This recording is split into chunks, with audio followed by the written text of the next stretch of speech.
The sound of glass shattering against the restaurant wall made every head turn, including Jack Reynolds. He had been finishing a late dinner with his 6-year-old daughter Sophie when the commotion erupted 3 tables away. A tall man in an expensive suit stood over a woman with auburn hair, his face contorted with rage as he towered above her. "You think you're so much better than everyone else, don't you?" The man snarled, his voice carrying across the now silent restaurant. "Just because of your family name." Jack instinctively shifted in his seat to block Sophie's view. This wasn't something a child should witness. The woman remained seated, her posture rigid but dignified despite the humiliation. Her voice when she spoke was low but steady. "Daniel, you're making a scene. Please sit down or leave." Daniel laughed bitterly. "Oh, I'm leaving all right, and you can pay for this disaster of a dinner with your precious millions." He threw his napkin onto the table and stormed out, leaving a wake of uncomfortable silence. Jack turned back to Sophie, whose wide eyes reflected concern beyond her years. "Is that lady okay, Daddy?" His heart swelled with pride at his daughter's empathy. "I don't know, sweetheart. Let's finish our mac and cheese." "Okay." But Sophie's attention remained fixed on the woman who now sat alone, staring at her untouched plate. The restaurant's chatter slowly resumed, but Jack noticed how people kept stealing glances at her, whispering behind menus. "She looks sad," Sophie observed, "like when Mommy left." The simple comparison hit Jack hard. 3 years had passed since Rachel had decided that family life wasn't for her, leaving him to raise Sophie alone. It hadn't been easy. Balancing his job as a high school English teacher with single parenthood stretched him thin financially and emotionally, but they managed.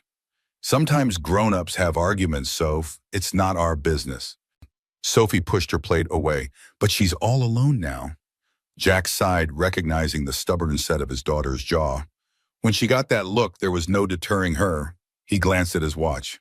It was already past her bedtime on a school night. "We need to go home, sweetie. It's getting late." Jack reached for his wallet to pay the bill, feeling the familiar knot of anxiety as he counted what remained of his budget for the week. His hand froze midway to his back pocket. The wallet wasn't there. He checked his other pockets, a flush of embarrassment creeping up his neck as he realized it must have fallen out in the car. "Everything okay, sir?" The waiter appeared beside their table with the check. "I seem to have misplaced my wallet." Jack's voice dropped to a whisper, mortification washing over him. "I think I left it in my car. Could you hold the check while I run out to check?" The waiter's smile tightened almost imperceptibly. "Of course, sir." As they stood to leave, Jack took care of helping Sophie into her jacket, keenly aware of the waiter watching them. They had to pass by the auburn-haired woman's table on their way out, and Sophie slowed her steps deliberately. The woman looked up as they approached, and Jack was struck by her eyes. Deep brown with flecks of amber, now rimmed with unshed tears, she was too proud to release in public. She offered a small smile to Sophie, who had stopped completely. "Your hair is pretty," Sophie announced with the disarming directness that only children can manage. "It looks like fall leaves." The woman's expression softened instantly. "Thank you, I like your unicorn shirt." Sophie beamed, tugging at the glittery fabric. "Daddy got it for my birthday. I'm 6 now." "6 is a very important age," the woman replied seriously. Jack placed a gentle hand on Sophie's shoulder. "Sorry to interrupt your evening. We're just heading out." The woman's gaze shifted to him, and for a moment Jack felt strangely exposed, as if she could see through the carefully constructed facade of a man who had everything under control. "It's no interruption," she assured him. "Your daughter brightened what has been a rather dismal evening." Something in her voice, a note of genuine weariness, made Jack hesitate. "Are you going to be okay?" "That was quite a scene earlier." She waved a dismissive hand. "That was just Daniel being Daniel. Unfortunately, this isn't the first time I've endured one of his tantrums." She hesitated before adding, "though it will certainly be the last." "Did he drive you here?" Jack found himself asking. A flicker of realization crossed her face. "He did, actually. I suppose I'll need to call a car service." Sophie tugged at Jack's hand. "Daddy, we can drive her home, like when you helped Miss Peterson when her car broke." Jack felt heat rise to his cheeks. "Sophie, I'm sure the lady can arrange her own transportation. We shouldn't impose." The woman studied them for a moment, then smiled. A real smile this time, not the polite one she'd been wearing. Actually, I'd appreciate the ride if it's not too much trouble. I'm Olivia. Olivia Morgan. Jack Reynolds, he replied, extending his hand. And this is my daughter, Sophie. Olivia's handshake was firm, her skin soft against his calloused palm. It's nice to meet you both. And I promise I don't live far just downtown. Downtown meant the high-rise apartment buildings that Jack could never afford on a teacher's salary. The waiter approached a question in his eyes about their attempt to leave without paying. I believe these two were dining with me this evening, Olivia said smoothly. Please add their bill to mine. Before Jack could protest, she had handed the waiter her credit card. That's really not necessary, he began, but Olivia cut him off with a gentle shake of her head. Consider it a thank you for the ride and for your daughter's compliment. It's the highlight of my evening. Jack's pride warred with practicality. The truth was he wouldn't find his wallet until morning at the earliest, and he couldn't leave Sophie waiting while he searched the car in the dark parking lot. Thank you, he conceded. I'll pay you back. We're heading that direction anyway. He lied smoothly as they walked to the parking lot, not wanting her to feel like a burden. Jack became acutely aware of his 10-year-old Honda Civic with its faded paint and the booster seat in the back. He hurriedly cleared away empty coffee cups and student papers from the passenger seat before opening the door for Olivia. Sorry about the mess, he apologized. I grade papers during Sophie's dance classes. You're a teacher, Olivia asked, settling into the seat without a hint of judgment. High school English at Roosevelt, he confirmed, helping Sophie into her booster seat. 10th and 11th grade. That must be rewarding. Burring, Olivia said, and something in her tone made him think she genuinely meant it. As they drove, Sophie regaled Olivia with stories about her first grade class and her best friend Emma. Jack noticed how attentively Olivia listened, asking questions that delighted Sophie with their thoughtfulness. Take a left at the next light, Olivia directed eventually. I'm in the Archer building.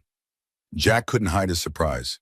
The Archer was one of the most exclusive addresses in the city, with a doorman and a view that stretched across the skyline. He had driven past it many times but had never had a reason to stop. Impressive building, he commented neutrally as he pulled up to the entrance. Olivia smiled. It's home.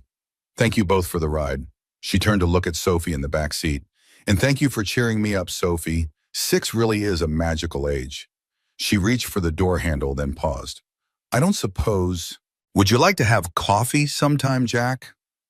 As a thank you for rescuing me tonight. The invitation caught him off guard. Women like Olivia, poised, elegant, living in luxury buildings, didn't typically ask men like him for coffee. But there was something genuine in her expression that made him nod. I'd like that. They exchanged numbers, and Jack watched as she disappeared into the gleaming lobby, greeted by name by the uniformed doorman. I like her daddy, Sophie declared as they pulled away. She smells like cookies. Jack laughed. Does she now? Uh-huh. Can we see her again? We'll see Soph. Now let's get you home and into bed. Later that night, after tucking Sophie in, Jack sat at his kitchen table grading essays. His phone lit up with a text message. Thank you again for tonight. Your daughter is wonderful. Coffee tomorrow. He stared at the message, surprised she had texted so soon. After a moment's hesitation, he replied, Tomorrow works. I finished teaching at 3:30. Her response came quickly. Perfect. Bluebird Cafe at 4 €. It's near your school. Jack knew the place, a cozy upscale coffee shop where he rarely ventured because a single latte cost as much as a week of the break room coffee he usually drank. But for once, he decided he could splurge. See you then, he wrote back. The next day dragged interminably. His students noticed his distraction during their discussion of The Great Gatsby, and by the final period, even the normally apathetic seniors were exchanging knowing looks. Hot date, Mr. R., Zach Bennett asked with a smirk as the bell rang. Just coffee with a friend, Jack replied, feeling oddly like one of his teenage students. He managed to change his rumpled button-down for a fresh one he kept in his classroom for emergencies before heading to the cafe. The Bluebird was busy but not crowded, with soft jazz playing and the rich aroma of quality coffee filling the air. Olivia was already there, seated at a corner table by the window. Today, her auburn hair was pulled back in a simple ponytail, and she wore jeans and a cream-colored sweater that made her look younger and more approachable than she had the night before. She waved when she saw him, and Jack felt an unexpected flutter in his chest. How was your day of molding young minds? She asked as he sat down. Less molding, more herding cats, he replied with a laugh. But we had some good discussions about symbolism in Fitzgerald that almost made up for the blank stares during grammar review. A server approached, and before Jack could order, Olivia said, 2 almond milk lattes and a slice of their chocolate torte to share, unless you'd prefer something else. Jack nodded, impressed by her confident order. That sounds perfect. I took the liberty of coming early to study the menu, she admitted with a slight blush. I've never actually been here before. Really, I assumed this was your regular spot, suggesting it and all. Olivia shook her head. I looked up cafes near Roosevelt High. The reviews for this place were stellar. She hesitated, then added, I don't actually get out much for casual things like coffee. My work keeps me rather isolated.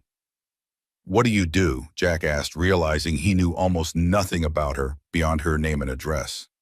Something flickered across her face, weariness perhaps, before she answered. I work in investment management, family business. It's terribly boring to most people.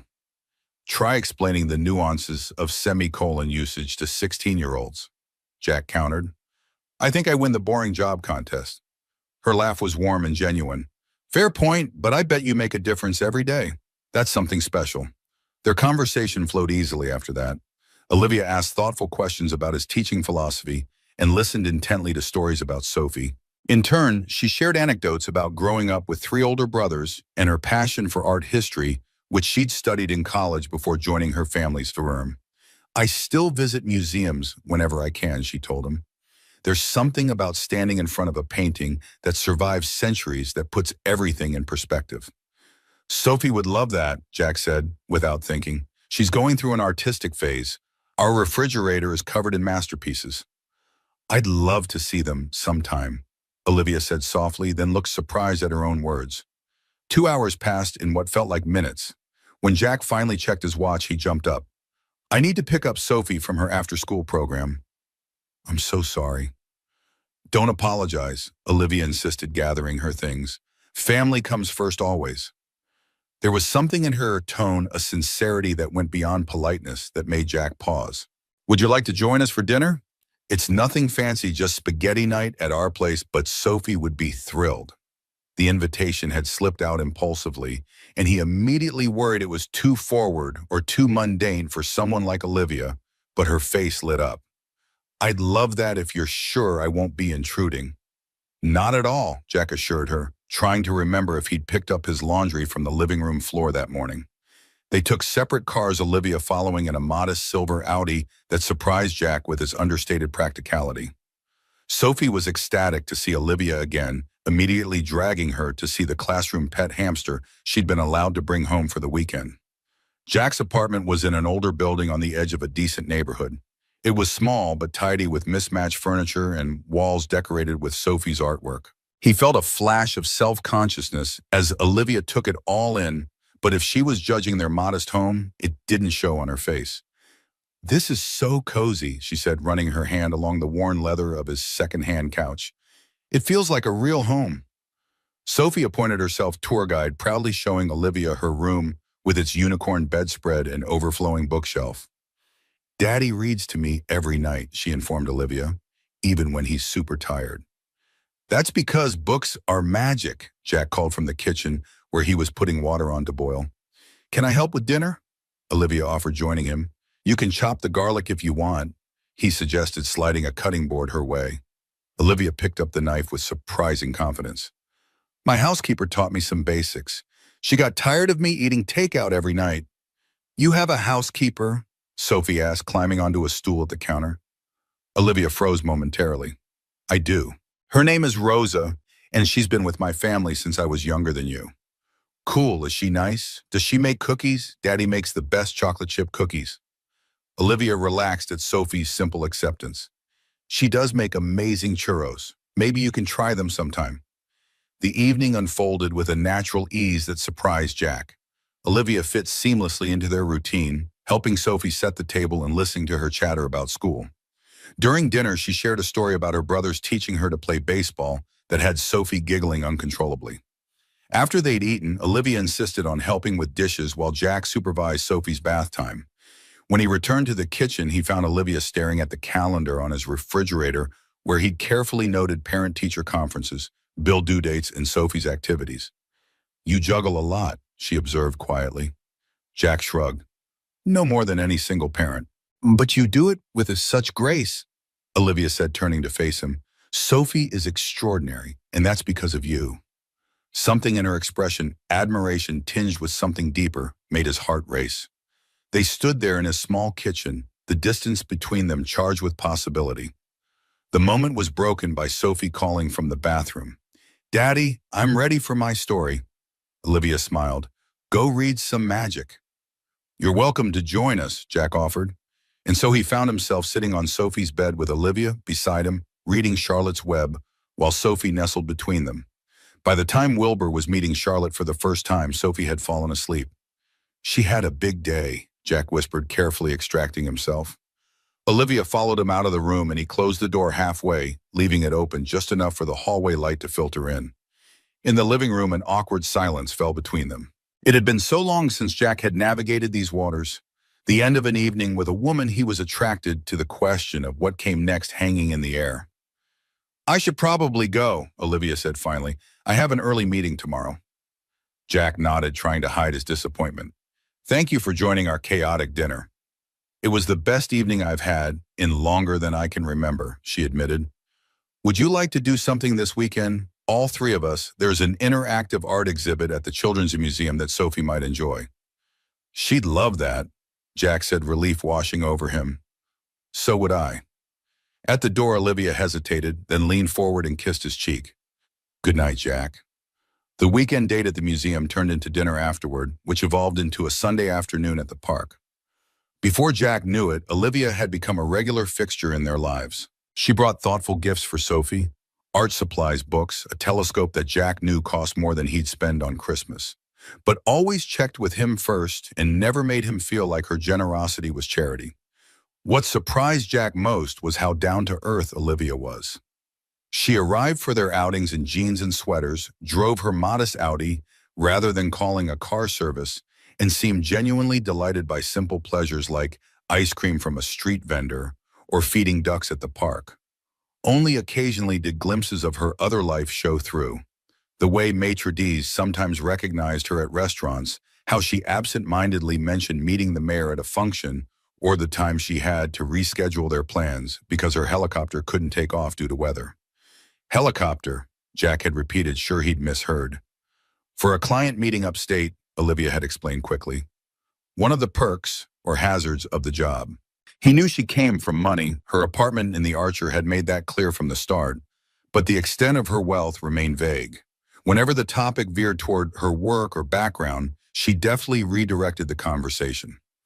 One evening, about 2 months after they'd met, Jack was grading papers while Sophie played with the elaborate dollhouse Olivia had brought over the previous weekend. His phone rang with a number he didn't recognize. "Mr. Reynolds, this is Victoria Lambert, chief editor at Hawthorne Publishing. I understand you've been working on a young adult novel." Jack nearly dropped the phone. He had indeed spent the last 5 years writing a fantasy novel for teens, sending out queries to agents and publishers with no success. "Yes, that's right. How did you— We received your manuscript last week and found it quite compelling. We'd like to discuss publication options if you're interested." Stunned, Jack agreed to a meeting the following day.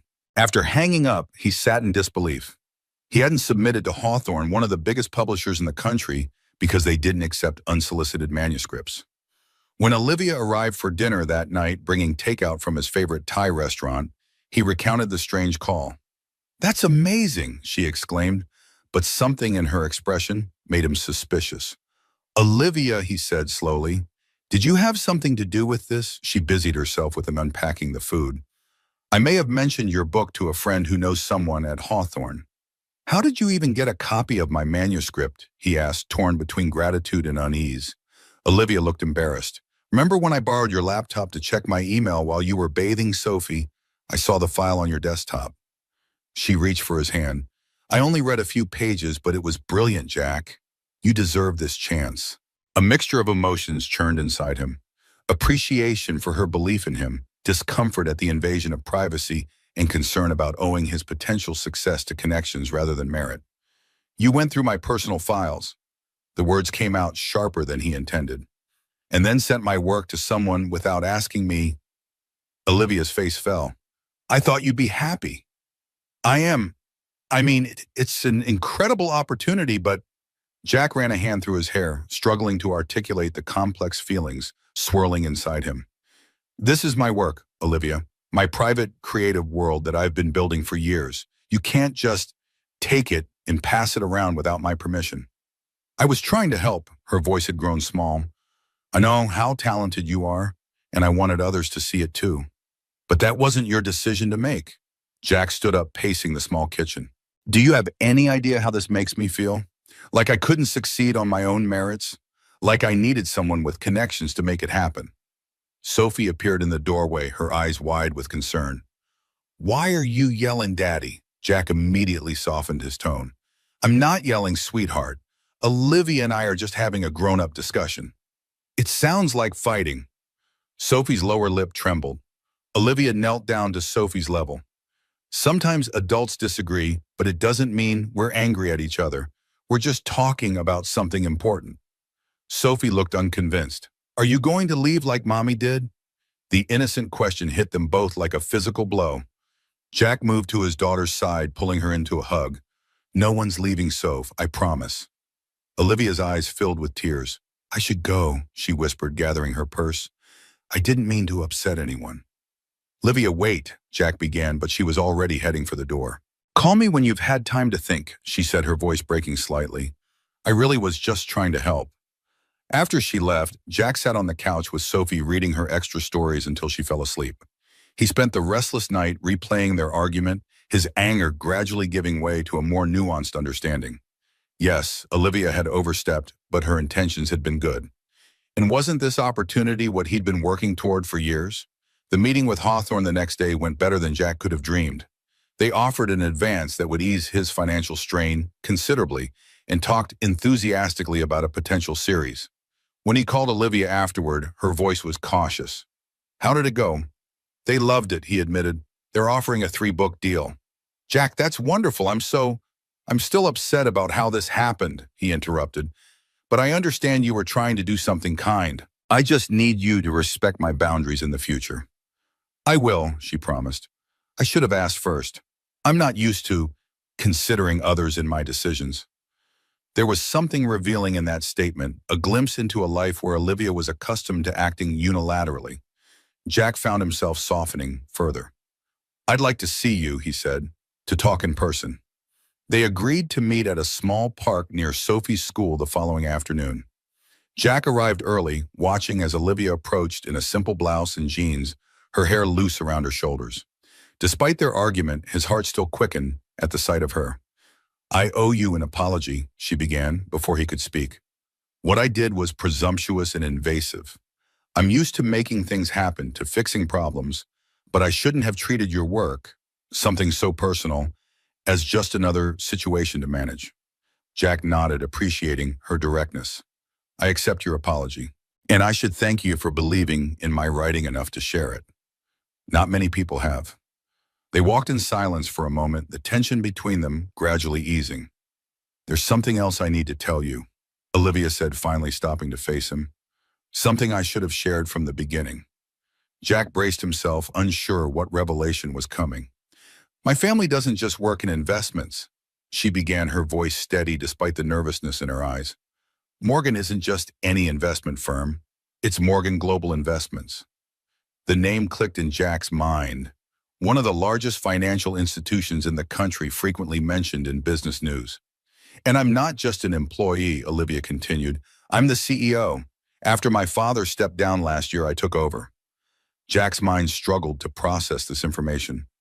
CEO, but you're so young. 32. The youngest CEO in our company's history, and one of the few women leading a major financial institution. Pride and burden mingled in her voice. The company manages over $40 billion in assets. $40 billion. The number hit Jack like a physical force, making him dizzy with its implications. Suddenly, so many things made sense. The apartment, the helicopter, the casual mentions of influential connections. Why didn't you tell me? He asked, finding his voice at last. Olivia's eyes met his vulnerability clear in their amber depths. Because for once in my life, someone was seeing me, just me, not my family name or my net worth. That night at the restaurant when Daniel made that scene, he had just found out exactly how much I was worth and was angry that I had deceived him by not flaunting it. She took a deep breath. With you and Sophie for the first time, I felt normal, valued for who I am, not what I own. You rescued me that night without knowing or caring about my bank account. A notification sound came from Olivia's phone, breaking the moment. She glanced at it and her face changed color, draining from her cheeks. What is it? Jack asked. I need to take this call, she said, already dialing. It's an emergency at the office. Jack stepped back to give her privacy, watching as she transformed before his eyes. Her posture straightened, her voice took on a commanding tone he'd never heard before, and she fired off a series of decisive instructions to whoever was on the other end of the line. This wasn't the Olivia who read bedtime stories to Sophie or laughed at ducks in the park. This was Olivia Morgan, CEO, a woman who controlled billions of dollars and commanded respect with every word. As the call continued, Jack noticed two of his colleagues from Roosevelt High walking toward them. Before he could decide whether to acknowledge them or move away, Olivia's voice carried clearly across the park. Tell the board I'll be there in 30 minutes. No, the Beijing deal cannot close without my approval. Make that absolutely clear. The teachers slowed their pace, openly staring now. One leaned to whisper to the other, and Jack could practically see the gossip forming. By tomorrow, the entire school would be buzzing with speculation about Mr. Reynolds and his mysterious, powerful companion. Olivia ended the call and turned back to him, the mask of corporate authority slipping away to reveal the woman he'd come to care for. I'm so sorry, Jack. There's a situation I need to handle immediately. It's okay, he said automatically, though his mind was still reeling from everything he'd learned. We'll talk more later, she asked, uncertainty creeping into her voice. Jack nodded, watching as she hurried toward her car, already making another call. He stood alone in the park, trying to reconcile the Olivia he knew with Olivia Morgan, billionaire CEO. The woman who chopped garlic in his kitchen, and the woman who closed deals in Beijing. Were they really the same person? And more importantly, where did he, a high school English teacher with a mortgage he could barely afford, fit into her world? As he walked back to his car, his phone buzzed with a text from one of the teachers who had passed by. Was that Olivia Morgan? The Olivia Morgan. OMG.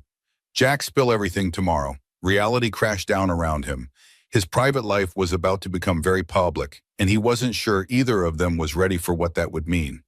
That evening, after putting Sophie to bed, Jack searched Olivia's name online. Article after article appeared. Profiles in business magazines, photos at charity galas, analysis of her leadership at Morgan Global. In every image, she looked polished and remote, nothing like the woman who had curled up on his couch reading Charlotte's Web.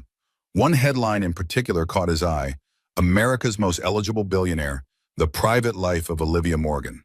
The article speculated about her romantic prospects, suggesting connections to various wealthy bachelors and lamenting her apparent determination to remain single. There was no mention of a high school teacher or his 6-year-old daughter. Jack closed his laptop, his thoughts in turmoil. He was falling for a woman who inhabited a world so different from his own that he could barely comprehend it. A woman who had kept the truth from him, even as she integrated herself into the most important parts of his life. His home, his work, his daughter. His phone rang. Olivia's name flashed on the screen. I'm sorry about today, she said when he answered, both for the interruption and for not telling you sooner about who I am. I understand why you didn't, Jack replied, surprising himself with the realization that he meant it.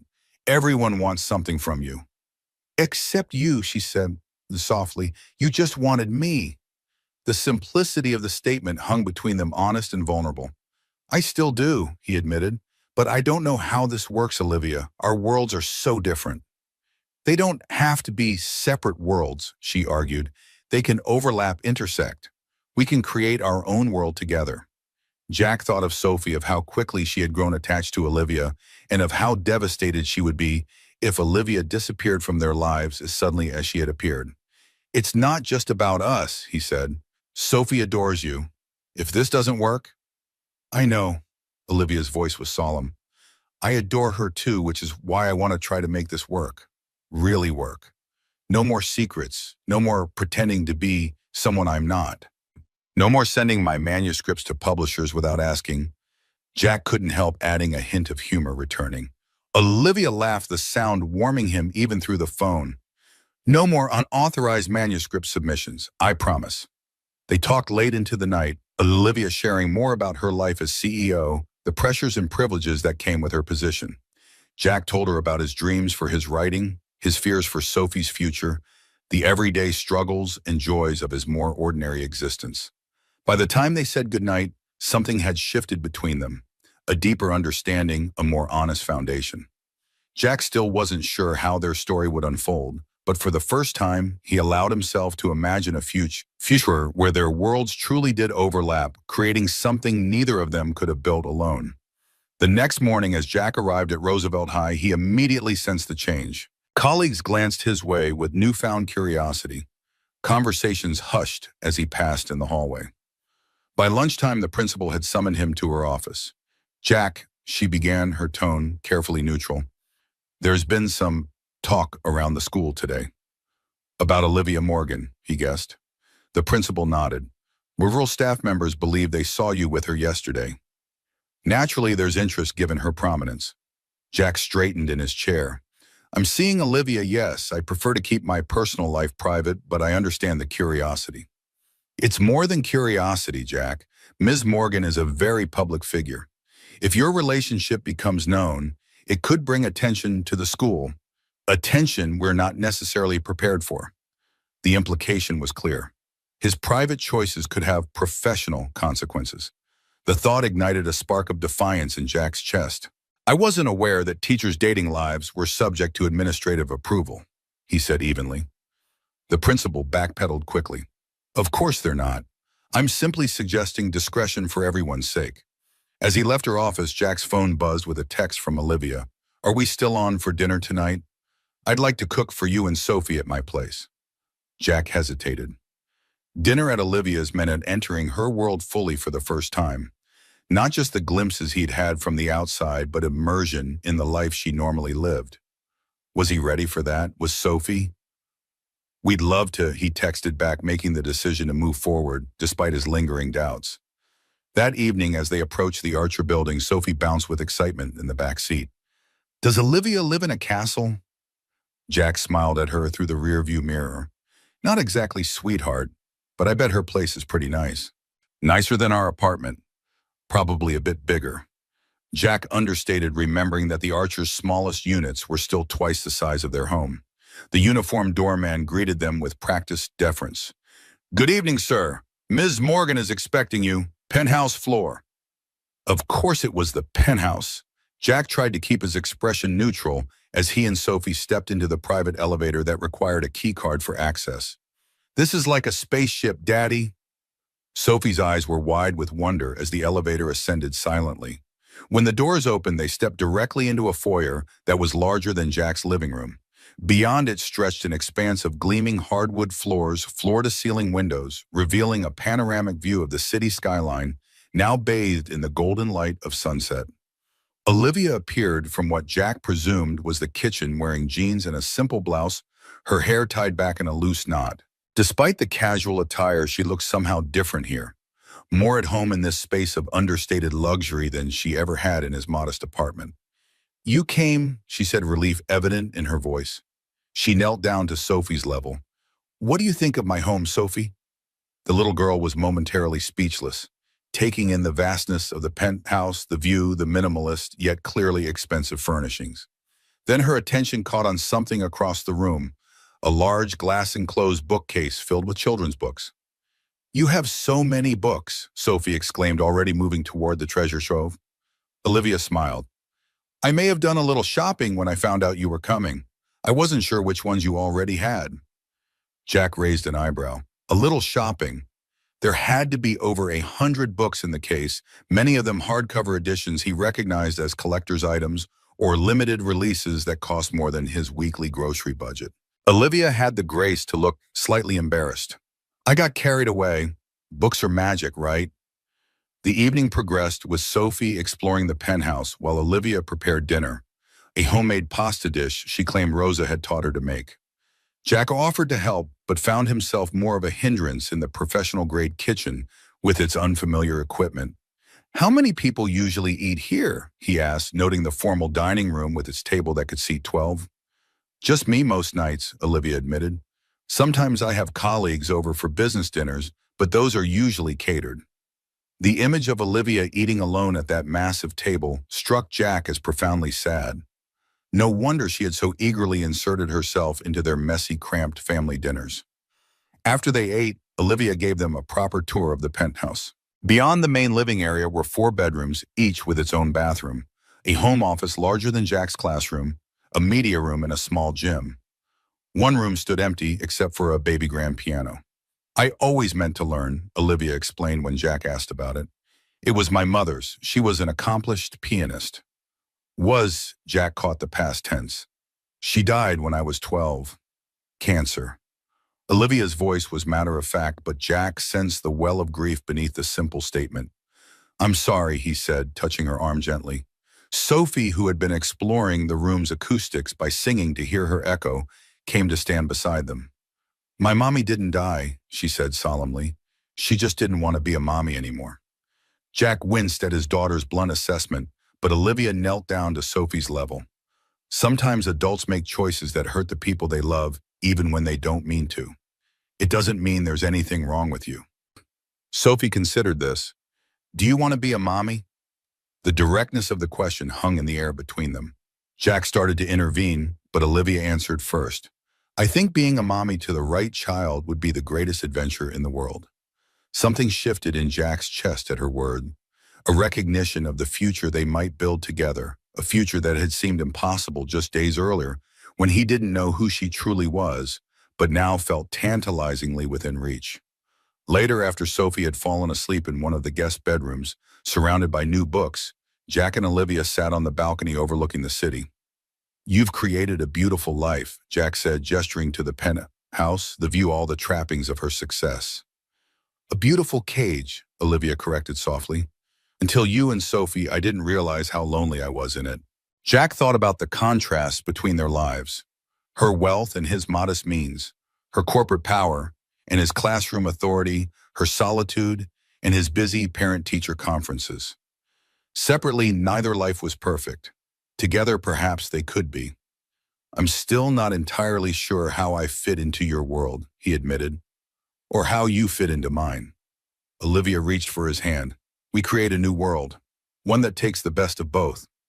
As they sat in companionable silence watching the city lights twinkle below, Jack's phone buzzed. A text from a number he didn't recognize. "Mr. Reynolds, this is Jason Whitman from the Boston Globe. I understand you're dating Olivia Morgan. We'd like to schedule an interview about your relationship." Jack stared at the message in disbelief, then showed it to Olivia. "How did they get my number? How do they even know about us?" Olivia's expression hardened in a way he hadn't seen before. "Welcome to my world. Privacy is a luxury even money can't always buy." "What do we do? Ignore it," as she advised. "Responding only confirms there's a story." Jack tried to imagine reporters calling his school, approaching him in the grocery store, possibly even trying to talk to Sophie. The thought made him physically ill. "I need to protect Sophie from this," he said firmly. "She's already been through enough with Rachel leaving." "We'll protect her together," Olivia promised. "My PR team can help manage the situation." The words PR team drove home yet again the gulf between their worlds. Jack had a teachers' union representative. Olivia had an entire department dedicated to managing her public image.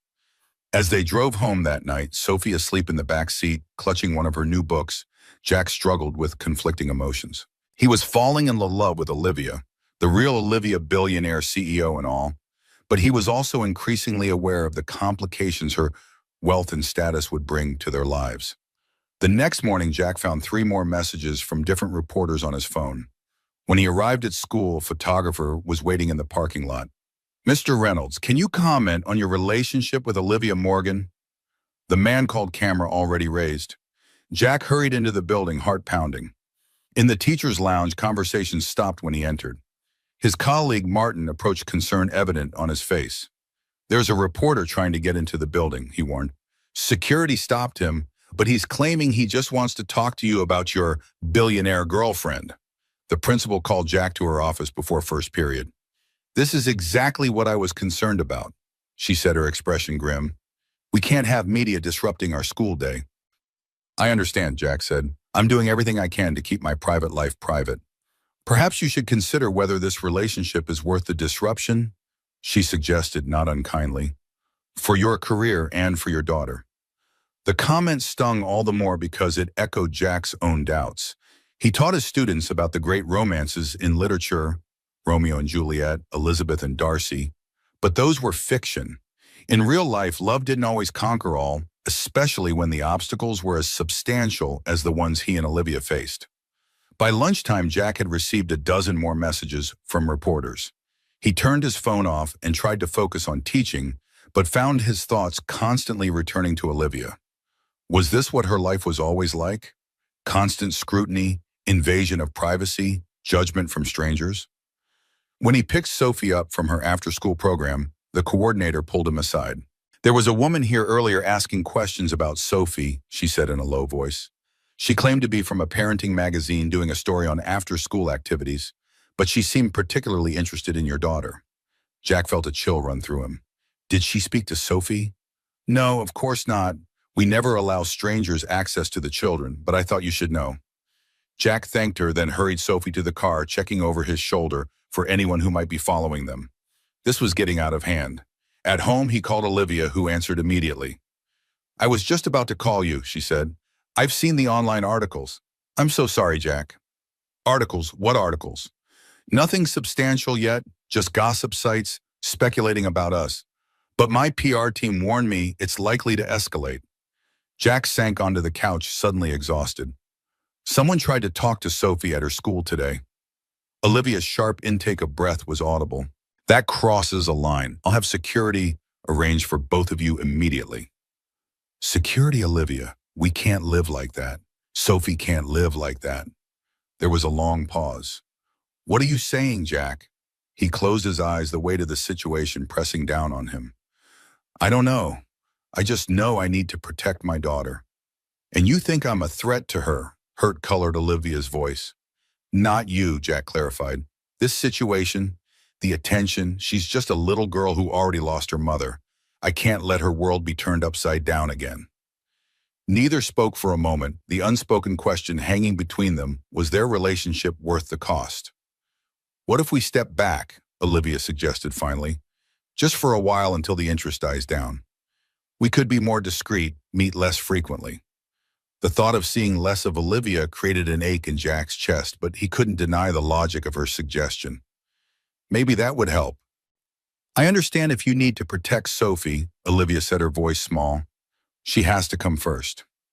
After they hung up, Jack sat in his quiet apartment, surrounded by the evidence of Olivia's presence in their lives. Books she had brought, artwork she had admired, the telescope still in its box. The thought of removing her from their daily existence felt like a physical loss, but the alternative seemed increasingly untenable. Sophie emerged from her room clutching one of the books from Olivia's collection. When is Olivia coming over again? Jack patted the couch beside him. We might not see Olivia for a little while, Soph. Her face fell. Because of the people with cameras. Sometimes Jack forgot how perceptive children could be. Partly, Olivia is a very important person in her job, and sometimes that means people are very interested in her life. But she likes us better than her, Sophie stated with certainty. She told me. Out of the mouths of babes. Jack pulled his daughter close, wondering if they were making a mistake by pulling away just when they had started to build something real. That night, unable to sleep, Jack opened his laptop and searched for Olivia's name again. The newest articles had indeed moved beyond speculation to outright invention. Claims that they had been secretly dating for years, suggestions that their relationship was a publicity stunt, even implications that Jack was using Olivia for financial gain. One headline in particular caught his eye. Teacher targets billionaire gold digging or true love. The article included a photo of him entering the school looking harried and a glamorous shot of Olivia at a charity event. The contrast couldn't have been more stark or more deliberate. Jack closed the laptop, his decision made.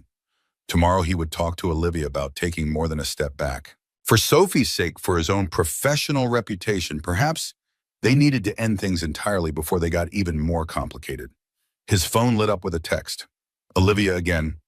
Can't sleep. Thinking about you both. Whatever happens, know that these past months have been the happiest of my life. Jack stared at the message, his resolve wavering. Could he really walk away from the woman who had brought such joy to their lives? The woman he was falling in love with. Before he could respond, another text came through, this one from a number he hadn't seen in 3 years. Rachel. Saw you're dating the Morgan heiress. Guess Sophie's living the high life now. Maybe it's time I came back for a visit. The threat was barely veiled. Jack's blood ran cold as he considered the implications. Rachel had abandoned them without a backward glance, but now that money was in the picture, she was suddenly interested again. The situation had just become exponentially more complicated. Jack stared at Rachel's message, an unsettling mixture of anger and fear coursing through him.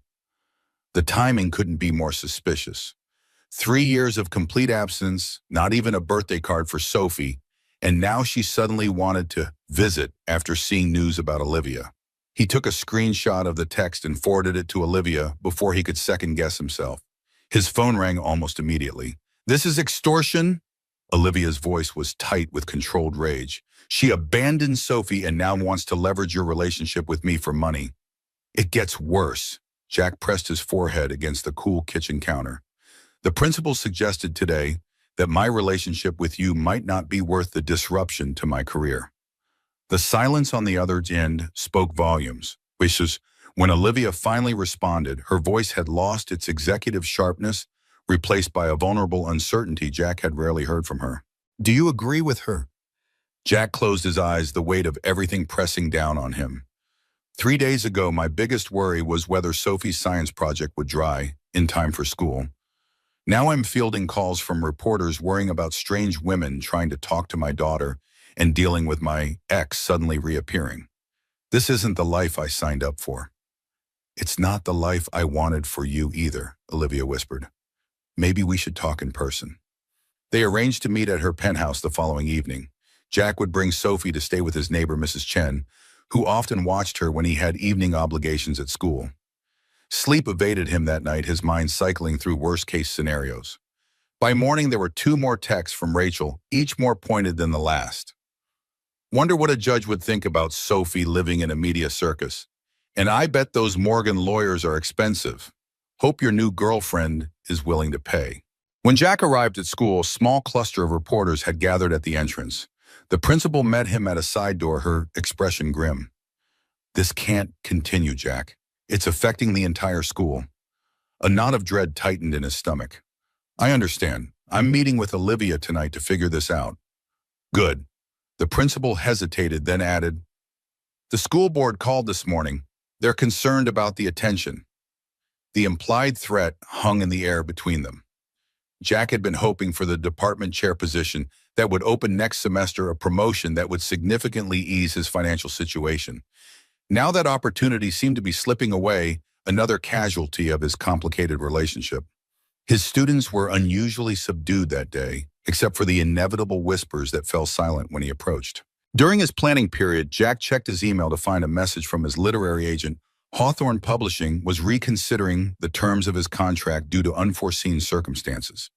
The message included a link to an article suggesting his book deal was the result of his relationship with Olivia rather than merit. By the time Jack picked up Sophie from school, his resolve had hardened. This situation was becoming untenable, affecting every aspect of his life. When he dropped her at Mrs. Chen's apartment, Sophie clung to him with unusual tenacity. Are you going to see Olivia? Her small face was pinched with worry. Is she still our friend? Jack knelt to her level, smoothing her hair back from her forehead. Olivia will always be your friend, Soph. Grown-up relationships are just complicated sometimes. Like with Mommy. The innocent comparison landed like a blow. No, sweetheart, not like that at all. As Jack drove to Olivia's building, a sleek black car pulled alongside him at a red light. The tinted window lowered to reveal a man in his 40s with Olivia's amber eyes, Andrew Morgan, whom Jack recognized from photos online. Mr. Reynolds, Andrew's voice carried the practiced neutrality of someone accustomed to boardroom negotiations. I was hoping we might have a conversation before you see my sister. Jack's grip tightened on the steering wheel. I don't think that's a good idea. I'm not your enemy, Andrew insisted, but there are things you should know, for Sophie's sake. The mention of his daughter's name sent a chill through Jack. How do you know about Sophie? Andrew's expression remained impassive. That's precisely what we need to discuss. Please, just a quick coffee. The Artisan Cafe is just around the corner. Against his better judgment, Jack followed Andrew's car to the upscale cafe. They were seated in a private corner, away from curious eyes. Andrew ordered an espresso without consulting the menu, a man accustomed to his preferences being known and accommodated. I'll be direct, Andrew began once they were alone. My sister is making a mistake. Her judgment is compromised where you're concerned. Jack felt his defenses rise. If you're suggesting my interest in Olivia has anything to do with her money. Actually, I believe you genuinely care for her, Andrews interrupted, which makes this more difficult. Olivia has responsibilities that extend far beyond herself. Morgan Global manages the retirement accounts of thousands of people, employs over 3,000 staff, and influences markets across the world. I'm aware of what she does. Are you? Andrew leaned forward. Because since meeting you, she's missed 2 critical board meetings, delegated key decisions that should have been hers, and is now considering restructuring the entire Asia-Pacific division from remote offices so she can spend more time in this city. With you. The revelation struck Jack speechless. Olivia hadn't mentioned any of this. My sister deserves happiness. Andrew continued in a softer tone. But her position requires sacrifices. The company isn't just a group, it's a legacy, a responsibility to thousands of people who depend on Morgan Global for their livelihoods. Jack struggled to process this new information. Why are you telling me this? Because you seem like a decent man who cares about his daughter. Andrew's gaze was penetrating. And I thought you should know that your ex-wife has hired a lawyer, a good one. She's building a case for custody based on the disruption to Sophie's life caused by your relationship with Olivia. The cafe seemed to tilt around Jack. How could you possibly know that? Andrew had the grace to look slightly uncomfortable. I had you investigated. Standard procedure for anyone who gets close to Olivia. We found your ex-wife's lawyer's name on recently filed preliminary paperwork. You had no right. We're talking about my sister, Andrew cut him off, and billions of dollars in assets. There's no such thing as privacy at this level, Jack. The sooner you understand that, the better. Jack pushed back his chair, standing abruptly. I need to go. One more thing. Andrew remained seated calm in the face of Jack's anger. Olivia will deny all of this. She'll say she can balance everything that she can protect you and Sophie from the fallout. She believes it because she wants to believe it. But the reality is different. Jack left without responding, his mind reeling. By the time he reached Olivia's building, he was shaking with a toxic blend of anger and fear. The doorman recognized him instantly, ushering him to the private elevator without comment. Olivia was waiting in the foyer, casually elegant, in a tailored pants and a silk blouse. The sight of her still made his heart skip even through his turmoil. She moved to embrace him, but stopped short when she saw his expression. What happened? Concern flooded her features. Is Sophie okay? I just had a fascinating chat with your brother. Jack's voice was tight with controlled emotion. He seems to think Rachel is building a custody case against me. Olivia's expression shifted from concern to fury in an instant. Andrew approached you without my knowledge. Is it true, Jack pressed, about Rachel? Olivia hesitated, then nodded. My security team flagged some unusual activity. She's consulted with Hargrove and Bennett, a family law firm known for high-profile custody battles. But I was going to tell you tonight, I swear. Along with the fact that you're restructuring your entire company to spend more time with me. The color drained from Olivia's face. He had no right to share that. It's a preliminary proposal, nothing definite. That's not the point. Jack ran a hand through his hair in frustration. The point is that our relationship is affecting every aspect of both our lives. Your work, my teaching career, Sophie's stability. And now Rachel is threatening to take my daughter. Olivia guided him to the living room where a bottle of wine was already open. We'll fight it. My legal team is the best in the country. Rachel doesn't have a case she abandoned Sophie willingly. But now there are reporters outside my school, Jack countered. Strange women trying to talk to Sophie. My publisher is reconsidering my contract because they think I only got it through your connections. The school board is concerned about the attention. This is my life, Olivia. My daughter's life. I can fix this, Olivia insisted, the CEO and her rising to the surface. We'll hire security for you both. I'll have my PR team manage the media. The publisher can be handled. Listen to yourself, Jack interrupted.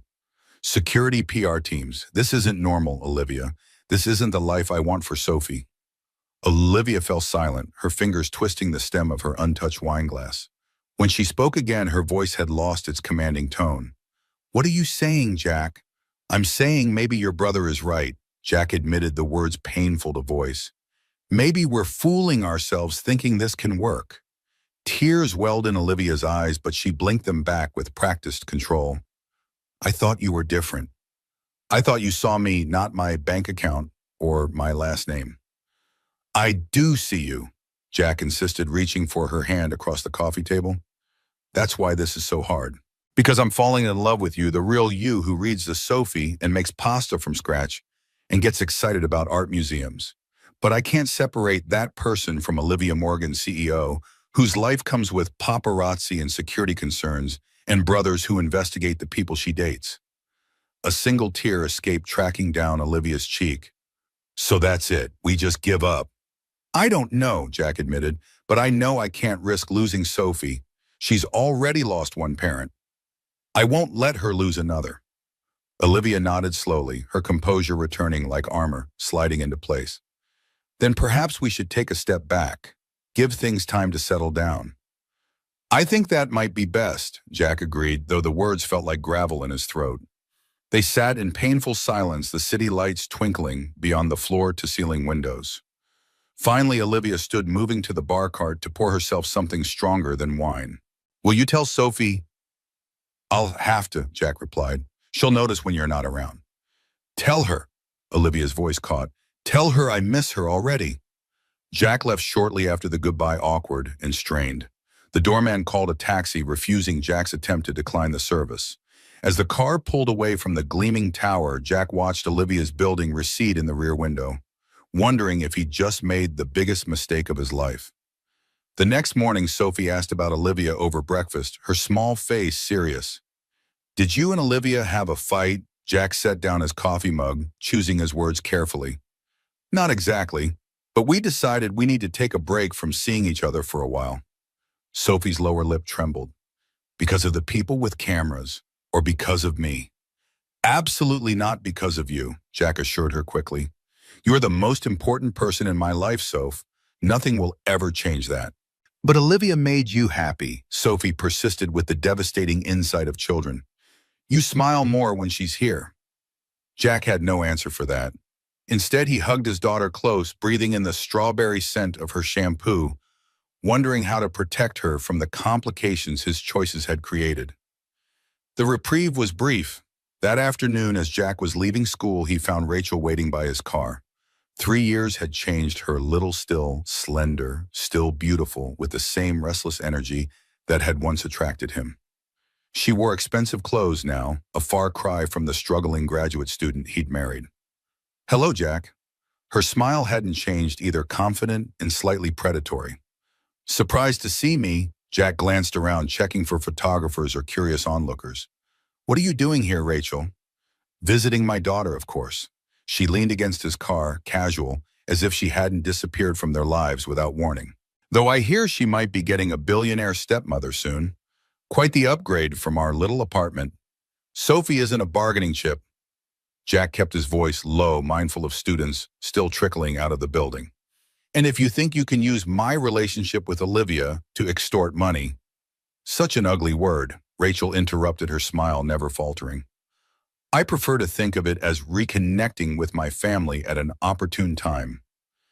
You gave up all rights to call us family when you walked out.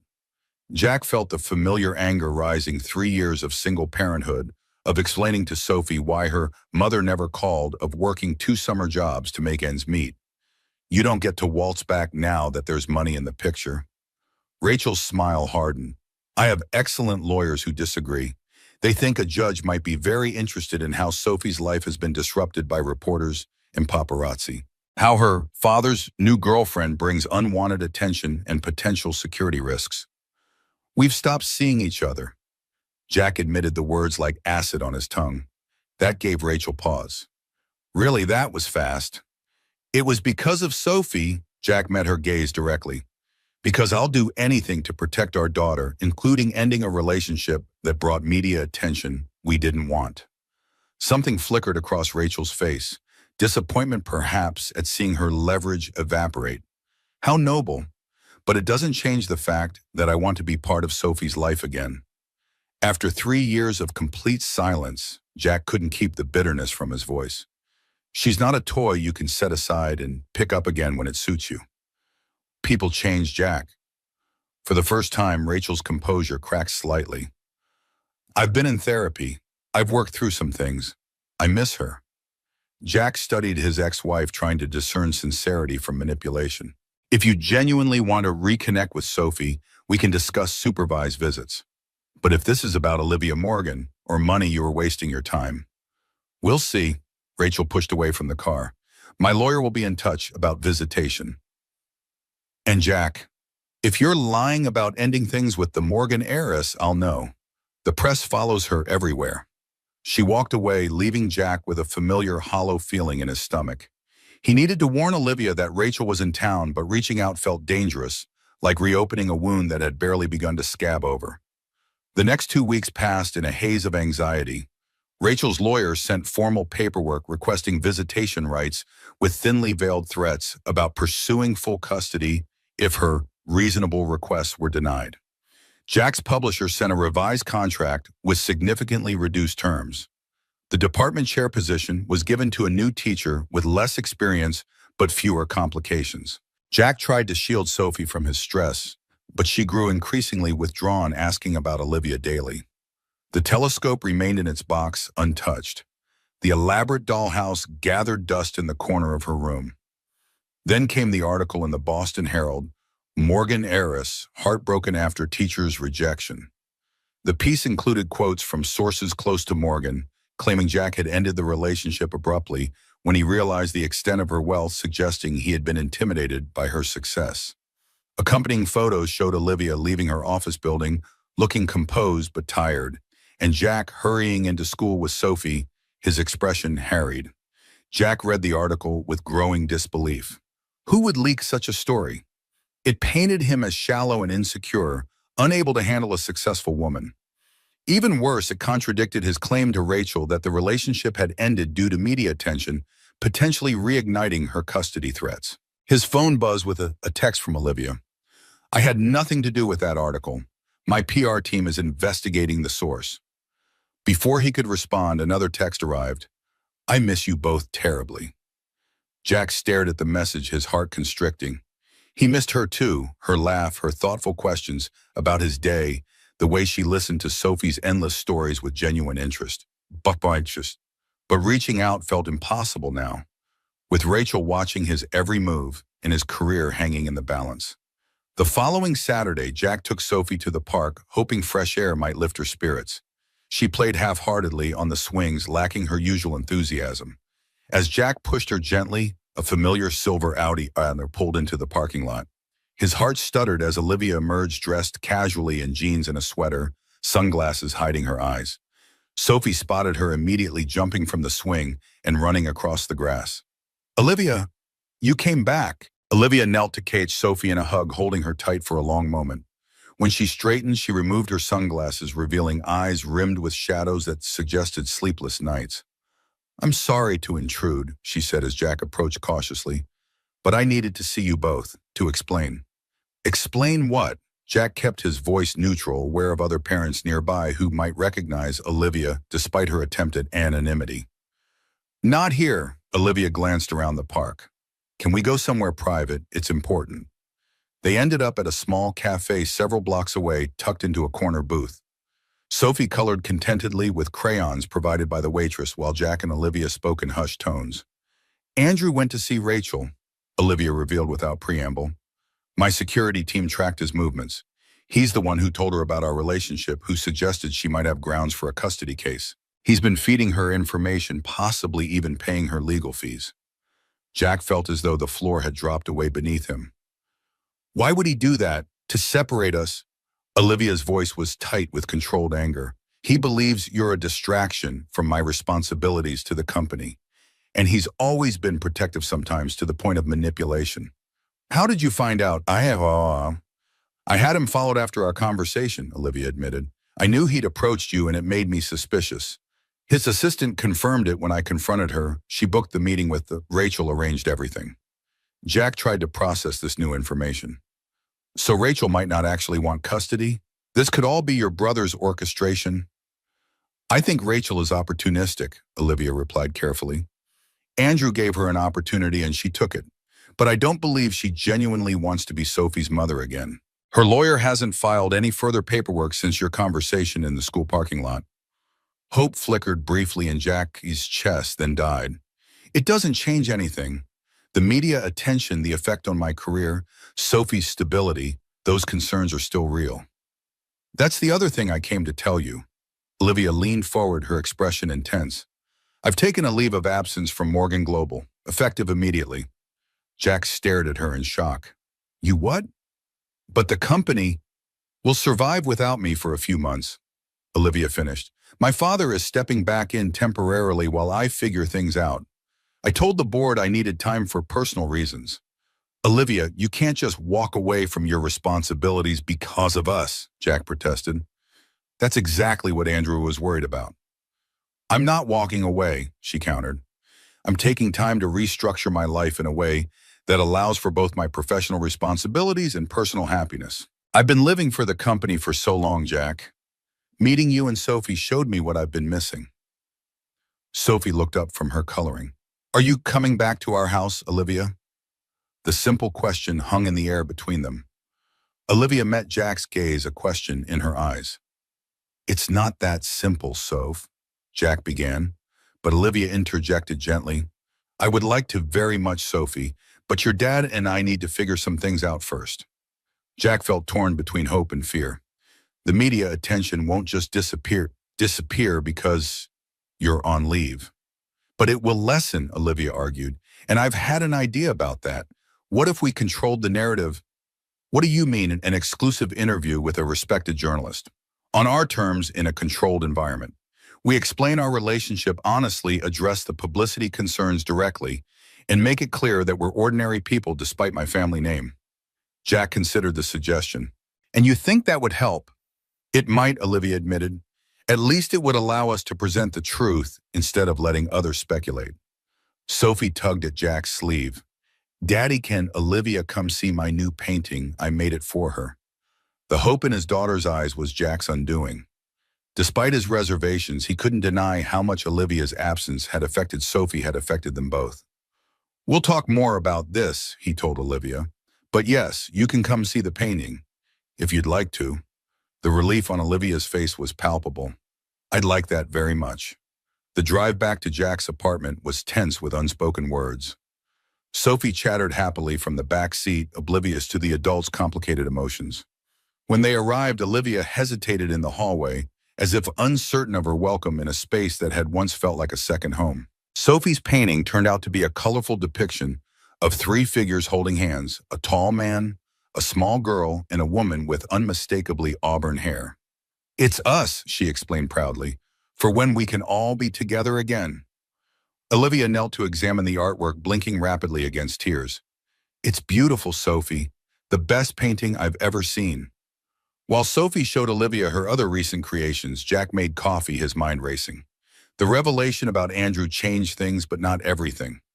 The core problems remained the disparity in their worlds, the public scrutiny, the potential impact on Sophie. Yet watching Olivia with his daughter, the natural way they interacted, the genuine affection between them, Jack couldn't deny what his heart already knew.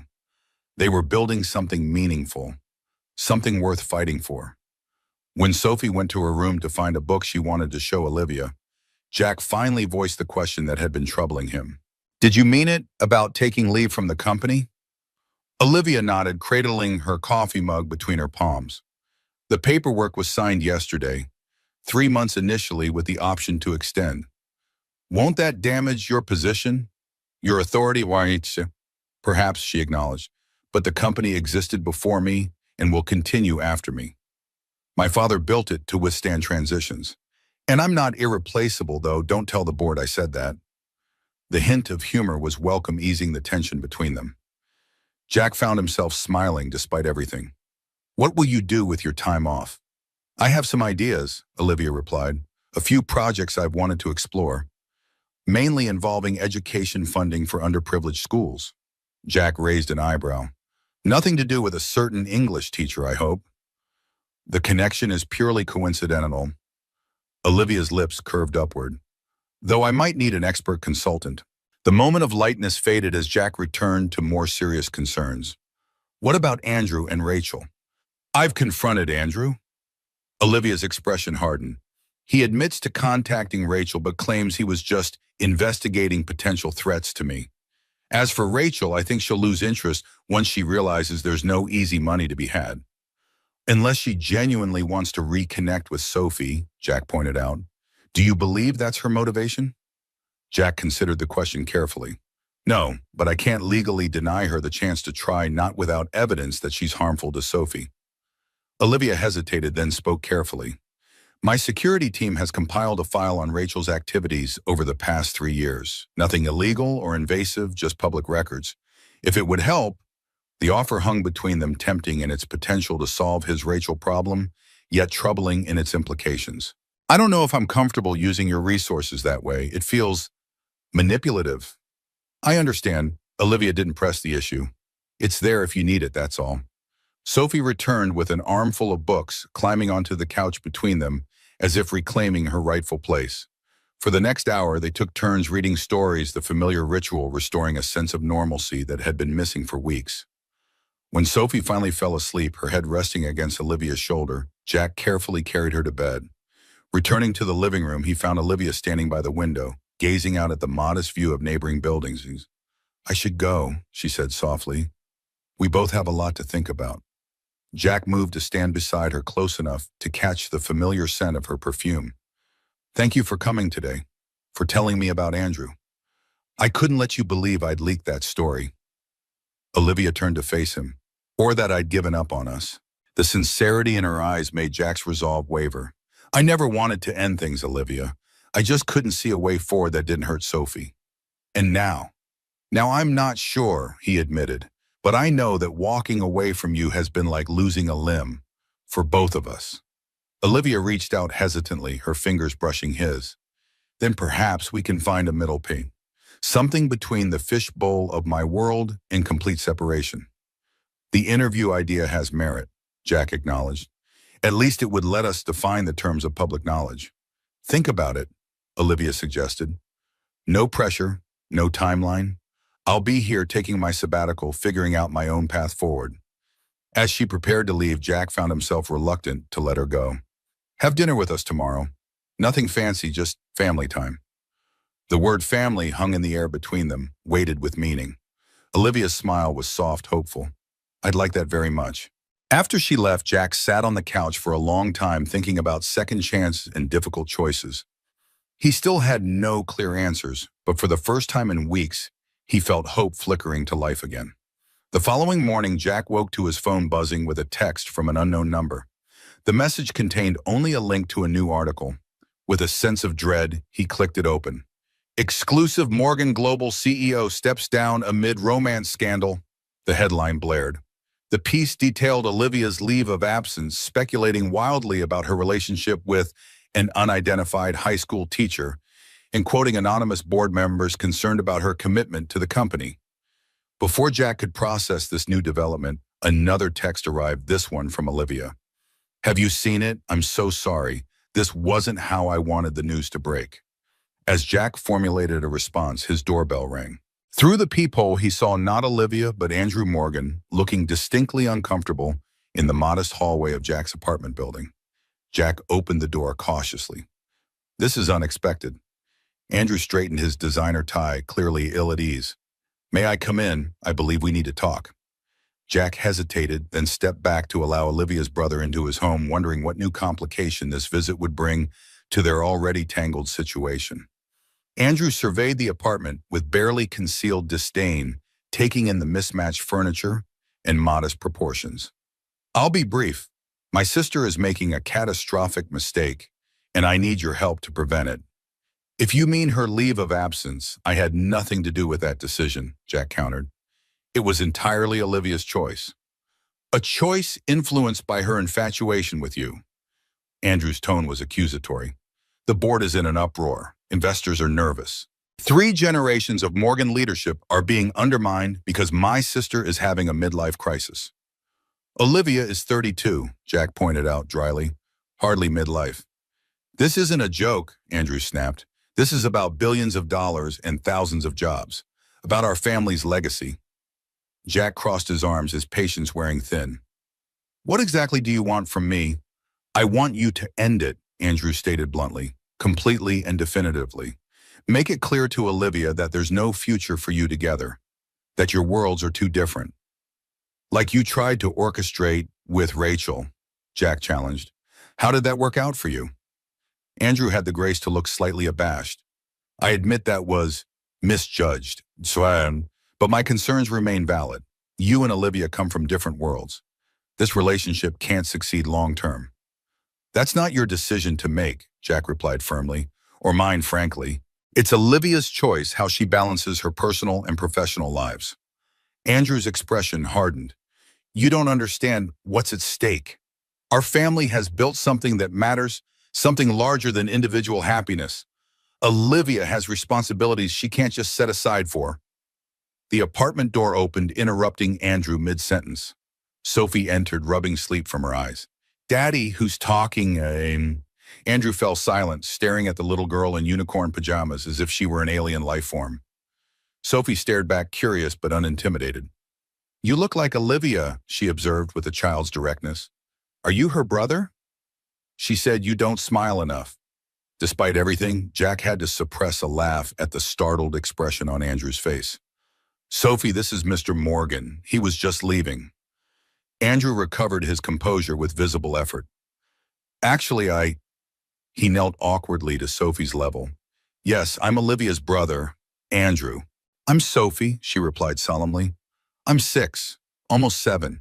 Do you like pancakes? Daddy's making blueberry ones." The simple question seemed to throw Andrew completely off balance. He glanced up at Jack, who offered no assistance, then back to Sophie. Yes, I suppose I do." "You can stay for breakfast if you want," Sophie offered generously. "We have extra batter." Andrew straightened, visibly uncomfortable. "That's very kind, but I should go." As Jack showed him to the door, Andrew paused, his expression troubled. "She seems like a good kid." "The best," Jack agreed, wondering where this was going. Andrew hesitated, then spoke quickly as if the words were being forced from him. "Olivia was about her age when our mother died. Cancer. Our father buried himself in work afterward, leaving us with nannies and boarding schools. Olivia practically raised herself." The unexpected personal revelation caught Jack off guard. "I didn't know." "She doesn't talk about it." Andrew's voice softened slightly. "But it shaped her, made her determined to prove herself, to earn our father's attention through achievement. Maybe that's why—" He trailed off, then shook his head. "It doesn't matter. Just be careful with her. She gives the impression of strength, but there are vulnerabilities you don't see." With that cryptic warning, Andrew left, leaving Jack to wonder if he'd just witnessed a genuine moment of brotherly concern or another manipulation. Either way, the conversation had given him a new perspective on Olivia, and perhaps on Andrew as well. As Jack made pancakes for Sophie, his phone buzzed with another text from Olivia. "Can we still do dinner tonight? I have some news." Jack stared at the message, thinking about Andrew's visit, about Rachel's threats, about Sophie's painting of their makeshift family, about Olivia's unexpected sabbatical and what it might mean for all of them. "Is that Olivia?" Sophie asked, peering at his phone. "Tell her we miss her, and that I saved her a pancake." Jack smiled at his daughter's simple certainty about what mattered. Perhaps he thought it was time to follow her example, to focus on the essential truth at the core of all this complexity. "Yes," he typed back to Olivia. "Dinner tonight. Sophie's saving you a pancake." Whatever came next, they would face it together. 2 weeks after the park reunion, Jack's hatchback pulled up to the elegant brownstone in Elmwood Heights, a leafy neighborhood just 6 blocks from Sophie's elementary school. He admired the classic red brick facade with its large bay windows and ornamental ironwork, modest by Morgan standards but still exuding quiet luxury in this well-established area. "Is this really Olivia's new house?" Sophie pressed her face against the car window, eyes wide at the 3-story building. "It's like the houses in my storybooks." Jack smiled at her enthusiasm. "Remember, she's just renting it for now. And yes, we're going to help her move in today." Olivia appeared on the front steps as they parked, dressed in faded jeans and a simple t-shirt, an outfit Jack had never seen her wear before. Her hair was pulled back in a messy ponytail, and a smudge of dust marked her cheek. The sight of her looking so casual, so unburdened by corporate polish, made his heart skip. "My moving crew has arrived." She bounded down the steps with uncharacteristic exuberance, sweeping Sophie into a hug before giving Jack a quick kiss. "Fair warning, I may have underestimated how much work setting up a house actually is. Rosa always handled these things." Jack laughed, pulling boxes from the trunk. "Welcome to how the other 99.9% lives. Don't worry, Sophie is an expert organizer. She rearranges our apartment monthly." "I brought my special markers to label everything," Sophie announced, brandishing her prize art supplies. "And I already decided where all your books should go." The day unfolded in a whirlwind of unpacking, arranging, and domestic debates about furniture placement. Jack marveled at how naturally they fell into a rhythm together, with Sophie directing operations from her self-appointed position as organization supervisor. By late afternoon, the main living spaces had transformed from a collection of boxes to the beginnings of a home. Olivia collapsed onto the newly positioned sofa, exhaustion and satisfaction mingling in her expression. "I've negotiated billion-dollar acquisitions that were less complicated than deciding where to put this coffee table." She groaned, though her eyes sparkled with contentment. "But you've never had such excellent consultants." Jack settled beside her, watching Sophie meticulously arrange books on a shelf according to some 6-year-old logic involving colors and sizes rather than authors or titles. "Daddy, can I show Olivia my special room now?" Sophie bounced on her toes, barely containing her excitement. Jack and Olivia exchanged glances. During their 2-week separation, Olivia had quietly furnished one of the spare bedrooms for Sophie, creating a space that would be exclusively hers in this new home. It was a gesture that spoke volumes about her commitment to them both. "Of course, sweetheart," Olivia stood, allowing Sophie to tug her upstairs. "I can't wait to see what you think." Jack followed them to the second floor, where Sophie pushed open the door to reveal a room that perfectly balanced a child's fantasy with practical comfort. A canopy bed with twinkling fairy lights, bookshelves filled with carefully selected titles, an art station by the window overlooking the small backyard garden, and most impressively, a ceiling painted to resemble a night sky complete with constellations that would glow in the dark. "It's magic," Sophie gasped, spinning in circles as she took it all in. "Look, Daddy, the stars are like the ones we see with my telescope." Jack's throat tightened with emotion. The room represented everything Olivia was offering them, not luxury or extravagance, but thoughtfulness, security, and a place to belong. He caught Olivia's anxious glance, recognizing her silent question. Was this too much? He squeezed her hand in reassurance. "It's perfect." Their peaceful re-entry into each other's lives faced its first challenge the following Monday. Jack was summoned to the principal's office during his planning period, where he found not just Principal Winters, but 2 members of the school board waiting. "The board has concerns," Jack Winters began without preamble. "While the media attention has decreased, your situation remains complicated." Board member Jenkins, a conservative man in his 60s who had opposed Jack's hiring 3 years earlier, cleared his throat. "We've received complaints from parents about your relationship with Miss Morgan. They're concerned about disruption, about the values being modeled." Jack felt his jaw tighten. "My personal life has never affected my teaching." "The department chair position opens next month," Winters said, her expression sympathetic but firm. "The board feels it should go to someone with fewer complications." The message was clear. His relationship with Olivia was costing him professionally. The promotion would have meant a substantial raise, one that would have eased his perpetual financial juggling act. That evening after Sophie was in bed, Jack shared the development with Olivia as they sat in her kitchen, the remnants of dinner still on the table. "This is exactly what I was afraid of," he admitted, the frustration he'd suppressed all day finally surfacing. "They're punishing me for who I'm dating." Olivia's expression hardened into something Jack recognized from their early days, the CEO face calculated and strategic. "We need to take control of this narrative before it controls us." The interview with The Atlantic. "It's time." Jack nodded slowly. "You're right, but I'm worried about Sophie. What if this makes things worse?" "If we do nothing, it definitely gets worse," Olivia pointed out. "The interview gives us a chance to define ourselves on our terms, to show we're not some tabloid spectacle, but real people building something meaningful." The following week brought preparation for the interview. Olivia's PR team, now working on a consulting basis during her leave, arranged for Elena Winters, a respected journalist known for thoughtful profiles, to meet them at a neutral location. Jack spent hours with Olivia discussing boundaries, what was shareable, what remained private, how to protect Sophie while still being authentic. Remember, Olivia coached him the night before. "We're not hiding, but we're also not offering every detail of our lives for public consumption. Think of it like teaching you share your passion for literature with your students, but not your private struggles or dreams." The interview day arrived with crisp autumn air and golden sunlight. They met Elena at a boutique hotel downtown in a private sitting room arranged by Olivia's team. Jack had chosen his outfit carefully professional, but not stuffy, a balance between the academic he was and the public figure he was reluctantly becoming. Elena proved to be exactly as promised. Thoughtful, incisive, but not sensationalistic. She explored their backgrounds, their meeting, the challenges of bridging their different worlds.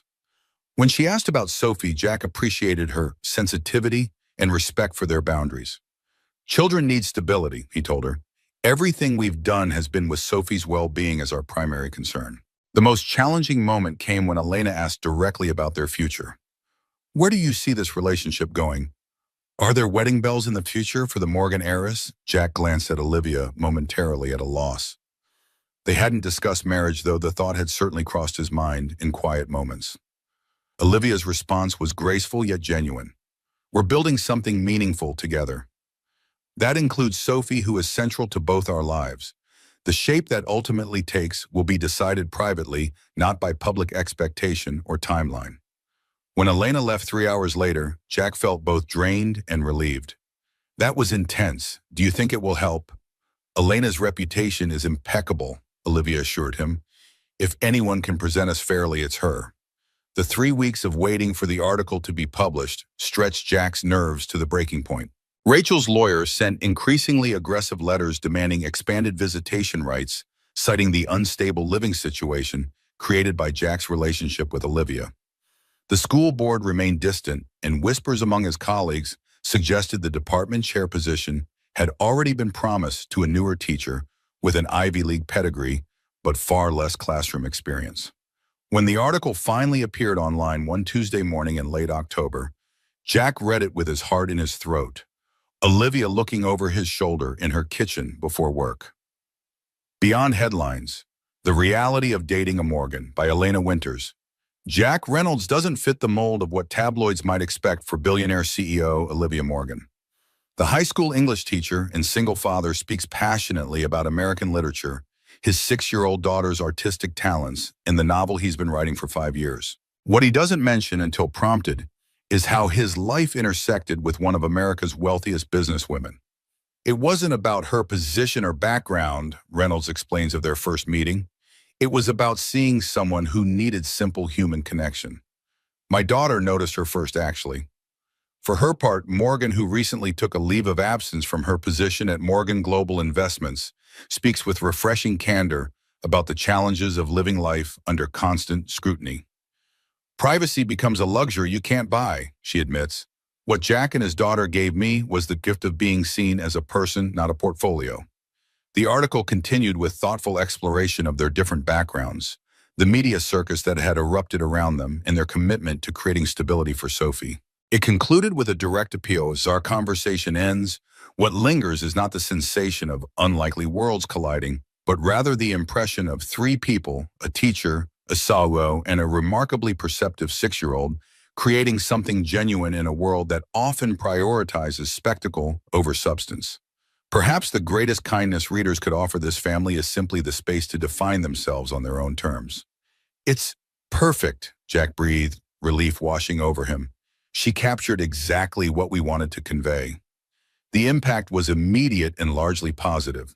Other publications picked up the narrative of thoughtful professionals navigating an unusual situation with dignity. The school board, relieved by the respectful portrayal of Roosevelt High, backed off their implied threats. Jack's colleagues shifted from whispered gossip to open congratulations, and even Jenkins grudgingly admitted during a faculty meeting that perhaps some situations are more complex than they appear. The most surprising reaction came from Andrew, who called Olivia with a grudging compliment. The article was less disastrous than expected. Father wants to meet them properly. This led to the formal invitation that now had Jack sorting through his limited wardrobe on a crisp Sunday morning in early November, a month after the article's publication.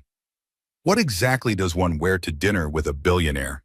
Jack muttered, examining his one good suit for signs of wear. Olivia, lounging on his bed, watching the process with amusement, smiled sympathetically. "You could wear jeans and my father wouldn't care. He judges people by their minds, not their clothes." "Easy for you to say," Jack replied, checking for missed spots from the last dry cleaning. "You grew up with this." "And hated most of it," Olivia reminded him. "The formality, the constant awareness of family expectations. That's why Sunday dinners were actually my favorite, the one time my father relaxed the Morgan protocols." Sophie was beside herself with excitement about visiting a real castle, as she called it. Jack had tried to prepare her for the grandeur of the Morgan estate without making her feel intimidated. The mansion, when they arrived that afternoon, exceeded even Jack's expectations. Georgian style, with imposing columns and perfectly manicured grounds stretching in all directions, it looked like something from a period film rather than a family home. "It's bigger than my school," Sophie gasped, pressing her face against the car window. Olivia met them at the entrance, elegant in a simple dress that somehow made Jack more aware of his own well-worn suit. She knelt to hug Sophie first, a priority she always maintained, before kissing Jack lightly. "Ready to meet my father?" William Morgan awaited them in a book-lined study that could have housed Jack's entire apartment. In his 70s, but commanding in presence, he rose from behind an imposing desk, extending a hand while examining Jack with keen amber eyes identical to his daughter's. "So you're the teacher who's captured my daughter's attention." William's handshake was firm, his assessment direct. Quite an accomplishment, considering the CEOs and senators who've tried and failed. Jack maintained eye contact despite his nerves. "I think it was actually my daughter who captured her attention first. Sophie has that effect on people." William's gaze shifted to Sophie, who was staring open-mouthed at the floor-to-ceiling bookshelves. His stern expression softened unexpectedly. "You like books, young lady." Sophie nodded solemnly. "Books are magic. That's what my daddy says when he reads to me, even when he's super tired." Something flickered across William's face, recognition perhaps, or memory. "My late wife used to say the same thing to Olivia. She read to her every night, no matter how busy her schedule." The personal revelation shifted the atmosphere instantly. William stepped back, gesturing toward the shelves. "There's a collection of first edition children's books on the bottom two shelves. My wife started it when Olivia was born. Perhaps you'd like to see them." As Sophie explored the treasures under William's surprisingly patient guidance, Olivia whispered to Jack, "I haven't seen him like this in years. He's actually most relaxed." Dinner was served in a formal dining room that intimidated Jack with was crystal and silver. Andrew was absent, traveling in London, according to Olivia, which relieved some tension. Throughout the meal, William directed pointed questions at Jack about his teaching philosophy, his writing, and his approach to parenting. Sophie, initially overwhelmed, gradually warmed to the formal setting and began sharing stories about school and her artwork. To Jack's amazement, William listened with genuine interest, even requesting to see samples of her work. "For my assessment as a collector," he explained with unexpected humor. After Sophie had been escorted to the kitchen for dessert by the housekeeper, William addressed the elephant in the room. "Andrew tells me you've taken leave from the company, Olivia, because of this relationship." Olivia set down her wine glass deliberately. I've taken leave to reassess my priorities, Father. My relationship with Jack and Sophie is part of that, but not the entire reason. The board is concerned. Shareholders are asking questions. The quarterly reports should answer those questions. Olivia replied evenly. We're up 22% over last year. The London acquisition is proceeding ahead of schedule. Jack watched the exchange with fascination. Seeing Olivia shift seamlessly into her CEO persona, a glimpse of her other life, the one he rarely witnessed directly. The company needs consistent leadership, William insisted. The Morgan name carries responsibilities. I've fulfilled those responsibilities for 7 years, Olivia countered. I've earned this time to create a life beyond the boardroom. William's gaze shifted to Jack. And you, Mr. Reynolds, what are your intentions regarding my daughter's personal life? The directness caught Jack off guard, but he opted for honesty. I love your daughter, Mr. Morgan, not for her name or her position, but for who she is, her intelligence, her kindness, her way of listening, like whatever you're saying is the only thing that matters in the world. I love how she reads to Sophie with different voices for each character. I love that she's trying to figure out who she is beyond the roles she's been assigned. William studied him for a long moment. My wife would have liked you, he said finally. Catherine always worried that Olivia would inherit my workaholic tendencies without her counterbalance. This mention of Olivia's mother transformed the evening. William showed Jack his rare book collection, engaging him in a spirited discussion of Fitzgerald and Hemingway that continued until Sophie returned, eyes heavy with sleepiness. On the drive home with Sophie already asleep in the back seat, Jack glanced at Olivia in the passenger seat. That went better than I expected. He likes you. Olivia smiled, the tension of the evening finally leaving her shoulders. I could tell. How he grilled me like a suspect. That's how he shows interest. If he didn't care, he wouldn't have bothered asking questions. And he never would have shown you his first editions. Jack absorbed this information. Your father is not what I expected. He's complicated, Olivia agreed. After my mother died, he retreated into work, but these glimpses of his other side still appear occasionally. As they drove in comfortable silence, Jack voiced the thought that had been forming since dinner.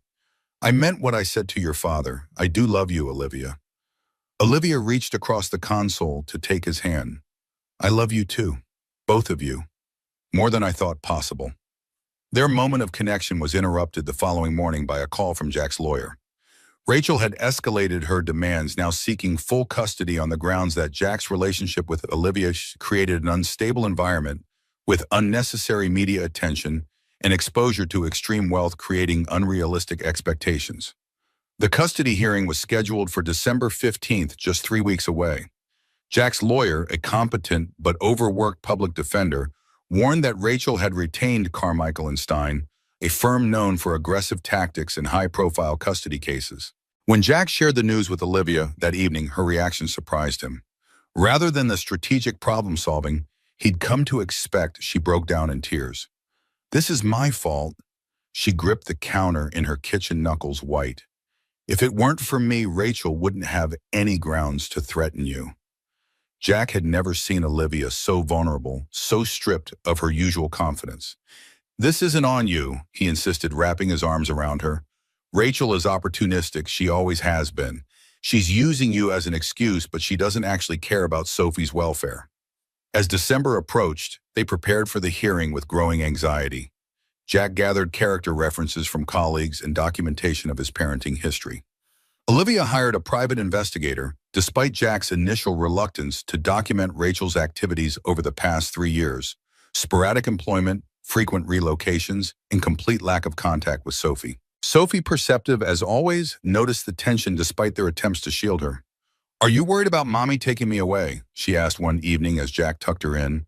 Emma's parents got divorced, and now she has to live with her dad on weekends and her mom on school days. Jack's heart constricted at her matter-of-fact tone.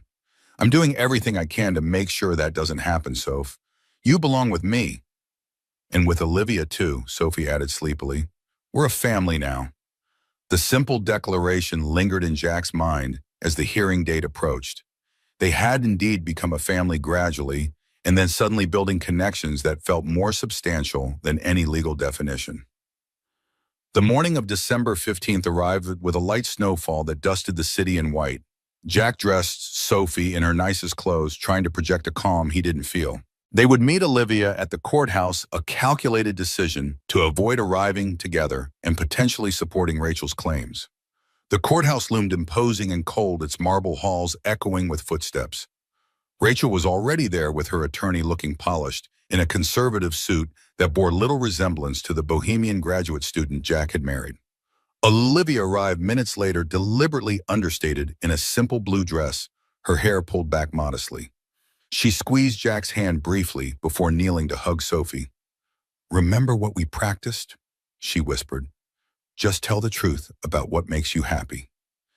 As they entered the courtroom, Jack noticed William Morgan in the back row, his presence unexpected but somehow reassuring. Olivia followed his gaze, her own expression registering surprise at her father's appearance. The proceedings began formally. Rachel's attorney presented her case, first painting Rachel as a mother who had made mistakes but was now stable and eager to reconnect. The lawyer strategically focused on the disruptions in Sophie's life since Jack met Olivia, emphasizing media attention and exposure to extreme wealth as potentially harmful. When Rachel took the stand, she presented a carefully crafted image of maternal regret. "I made a terrible mistake leaving Sophie." Her voice trembled convincingly. "I was young and overwhelmed, but I've grown, created stability. I just want a chance to be her mother again."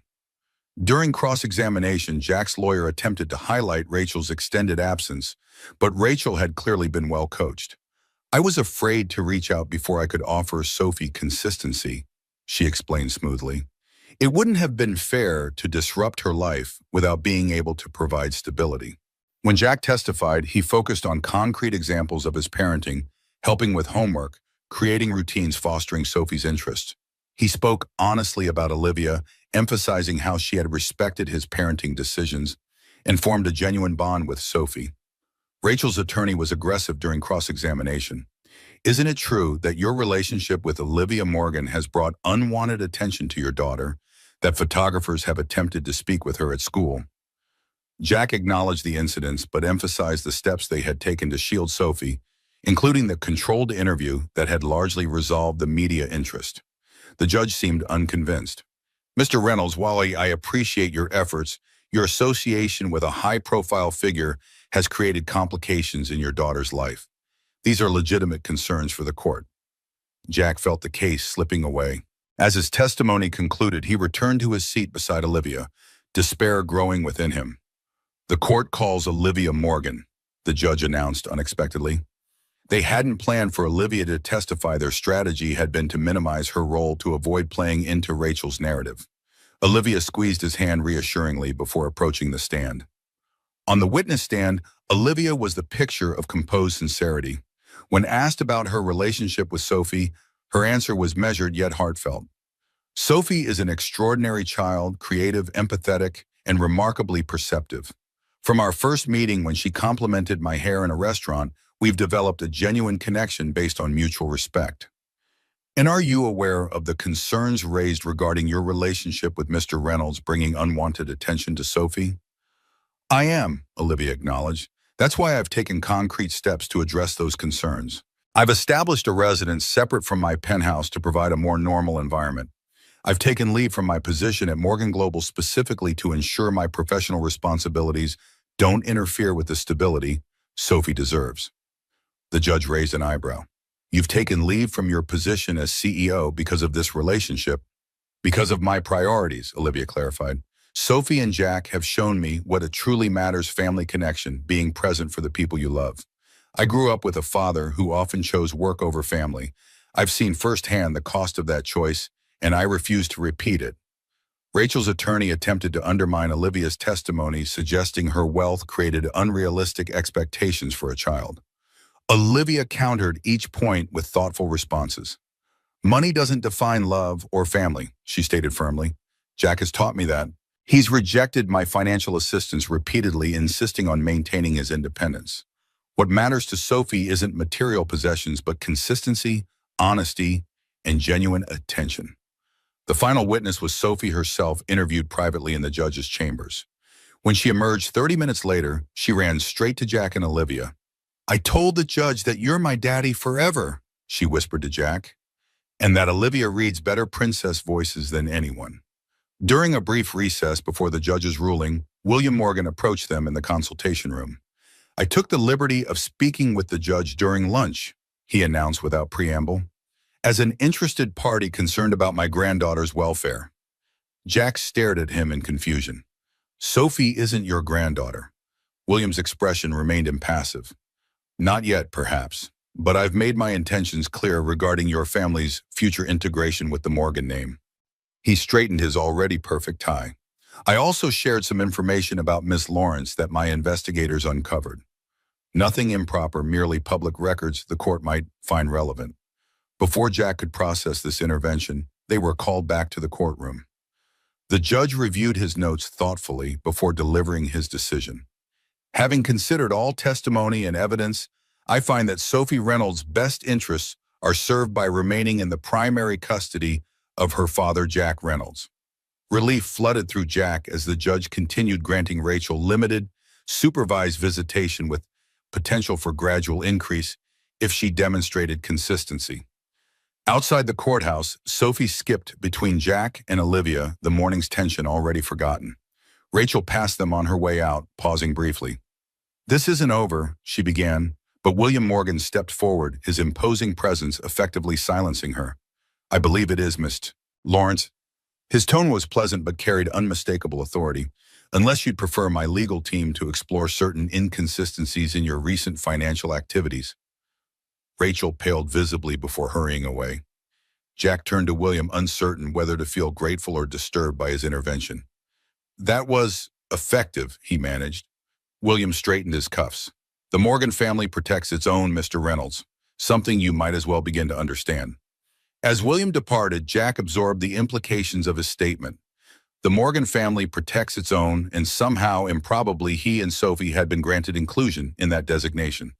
That evening, they celebrated their victory with ice cream in Olivia's garden. Sophie, exhausted from the emotional day, fell asleep on the porch swing, her head pillowed on Olivia's lap. "Your father called me this afternoon." Jack broke the comfortable silence. "He suggested Sunday dinner should become a regular tradition." Olivia smiled, the evening light catching the amber flecks in her eyes. "He's trying in his way. It's more than he's done in years." Jack watched his daughter sleeping peacefully, secure in Olivia's care. The challenges they'd faced, media scrutiny, family opposition, custody threats, had only strengthened his certainty about what mattered most. "Move in with us," he said suddenly. "Or we'll move in with you, whichever makes more sense. But let's stop pretending we're separate households." Olivia's eyes widened slightly. "Are you sure, after everything that's happened?" "I've never been more sure of anything. We're already a family in every way that matters." "Yeah," Olivia whispered, tears glistening in her eyes. "Absolutely yes." The next morning, they shared the news with Sophie over breakfast. Her reaction was immediate and joyful. "Does this mean I get to sleep in my special room at Olivia's house all the time?" She bounced in her chair. "And Olivia will read me stories every night." "That's exactly what it means." Jack confirmed, his heart full at her enthusiasm. "But it's a big change. Are you okay with that?" Sophie looked at him with the wisdom sometimes found in children. "We've been a family for ages, Daddy. We're just making it official." The transition happened gradually over the next month. They decided to make Olivia's brownstone their home. It was closer to Sophie's school, had more space than Jack's apartment, and represented the middle ground they'd been seeking between their worlds. Jack insisted on contributing financially, taking on the utilities and groceries, while Olivia handled the mortgage. It was an arrangement that respected his independence while acknowledging their different financial situations. By the following spring, their lives had found a new rhythm. Rachel had maintained her supervised visits with Sophie for several months before gradually losing interest as she realized there was no financial angle to exploit. William Morgan had become a regular fixture in their lives, hosting Sunday dinners and developing a genuine relationship with Sophie, who delighted in his stories about Olivia's childhood.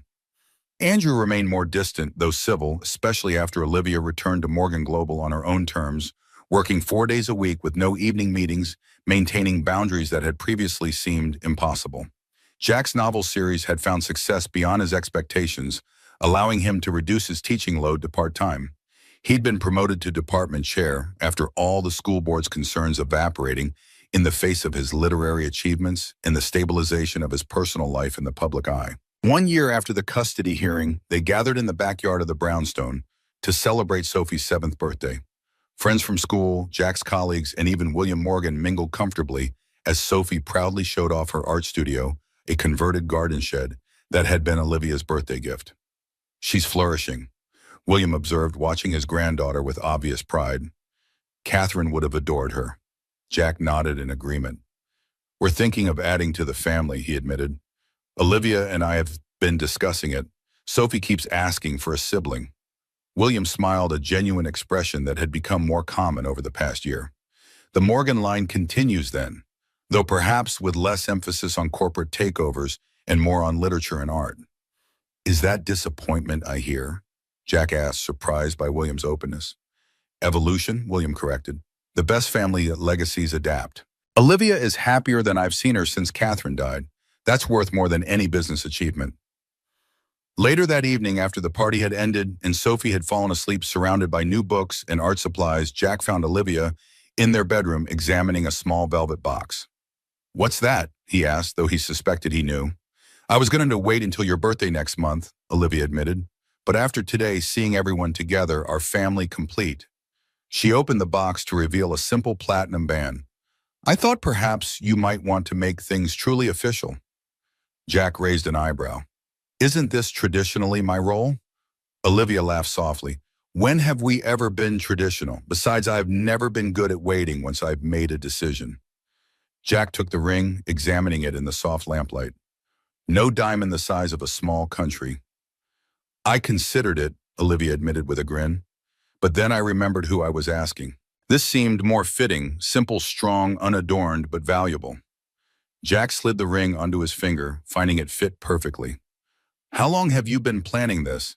"Since the custody hearing," Olivia confessed. "When I realized that no matter what happened in that courtroom, I couldn't imagine my life without you both." Jack pulled her close, overwhelmed by the journey that had brought them to this moment, from a chance encounter in a restaurant to building a family neither of them had expected to find. "You know Sophie will insist on being the flower girl," he murmured against her hair. "And the ring bearer," Olivia added, "and probably the wedding planner too." As they held each other in the quiet house, Jack reflected on the improbable path they'd traveled. A high school teacher and a billionaire CEO bridging worlds that should have remained separate, creating something neither could have built alone. Some journeys were worth every obstacle along the path.